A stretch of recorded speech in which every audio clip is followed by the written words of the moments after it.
இனி ஒரு நடிகர் தமிழகத்தில் முதல்வர் ஆவதற்கு வாய்ப்பில்லை என முன்னாள் அமைச்சரும் கன்னியாகுமரி தொகுதி எம்எல்ஏவுமான தளவாய் சுந்தரம் தெரிவித்தார். கன்னியாகுமரி மாவட்டம் குலசேகரத்தில் அண்ணா அவர்களின் 116வது பிறந்தநாள் விழா பொதுக்கூட்டம் நடைபெற்றது. திருவட்டார கிழக்கு ஒன்றிய கழக செயலாளர் நிம்மல் தலைமையில் நடைபெற்ற இந்த பொதுக்கூட்டத்தில் கன்னியாகுமரி மேற்கு மாவட்ட கழக செயலாளர் ஜான் தங்கம், திருவட்டார் மேற்கு ஒன்றிய கழக செயலாளரும் கூட்டுறவு அச்சக தலைவருமான ஜேசுதாசன், பத்மநாபபுரம் நகர கழக செயலாளர் மணிகண்டன், ஒன்றிய கழக செயலாளர் கடையால் மணி, குழித்துறை நகர கழக செயலாளர் அழகுராஜ் உள்ளிட்ட பலர் கலந்து கொண்டனர். இந்த பொதுக்கூட்டத்தில் முன்னாள் அமைச்சரும் கன்னியாகுமரி தொகுதி எம்எல்ஏ விமான தளவாய் சுந்தரம் கலந்து கொண்டு பேசினார்.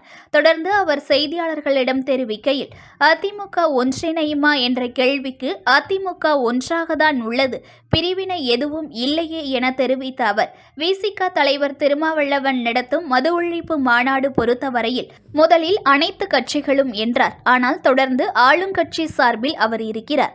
அவர் நடத்துகின்ற மாநாடு வரவேற்கத்தக்கதுதான். ஆனால் திருமாவளவன் ஏற்கனவே நான் இந்த மாநாடு நடத்துவேன், கூட்டணிக்கும் இந்த மாநாட்டிற்கும் சம்பந்தம் இல்லை என தெளிவாக கூறிவிட்டார். கூட்டணியில் எந்த குழப்பமும் இல்லை என அவரே தெளிவாக கூறிவிட்ட பிறகு அதை பற்றி ஏன் பேச வேண்டும்? தமிழக வெற்றி கழக தலைவர் நடிகர் விஜய் பெரியார் சிலைக்கு மாலை அணிவித்ததை பொறுத்தவரையில் புதிதாக அரசியல் கட்சி இயக்கங்கள் நடத்துபவர்கள் பெரிய தலைவர்களுக்கு மரியாதை செலுத்துவது வாடிக்கைதான். அவர் தேசிய நீரோட்டத்தில் செல்வாரா அல்லது திராவிட அரசியல் செல்வாரா என்பது குறித்து அவர் அரசியல் கட்சி தொடங்கி அவர் கொள்கைகளை அறிவித்த பிறகுதான் கருத்து கூற முடியும். நடிகர்களாக இருந்த புரட்சித் தலைவர் எம்ஜிஆர் மற்றும் புரட்சித் தலைவி அம்மாவும் கடவுள் ஆசி பெற்று முதல்வரானார்கள்.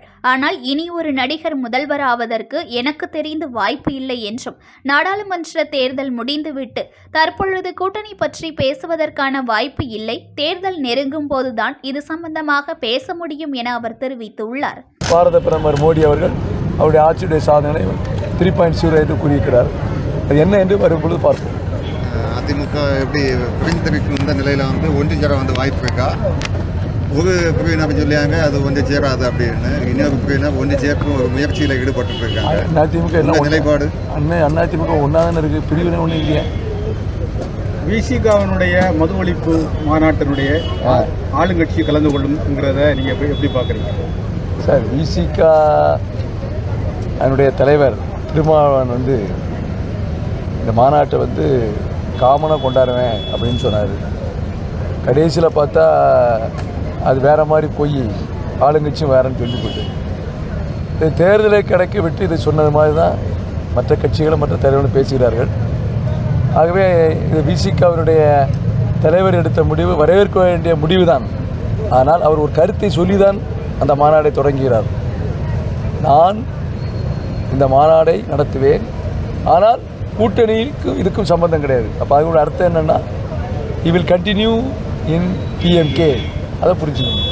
இப்போ திமுக கலந்து கொள்ளக்கூடிய நிலையில் அதிமுக இந்த மாநாட்டில் கலந்து பொதுவாகவே இந்த மாநாடை பொறுத்தளவில் விசிக நடத்தக்கூடிய மாநாடு இதில் பொதுச் செயலாளர் முடிவு எடுக்கணும்.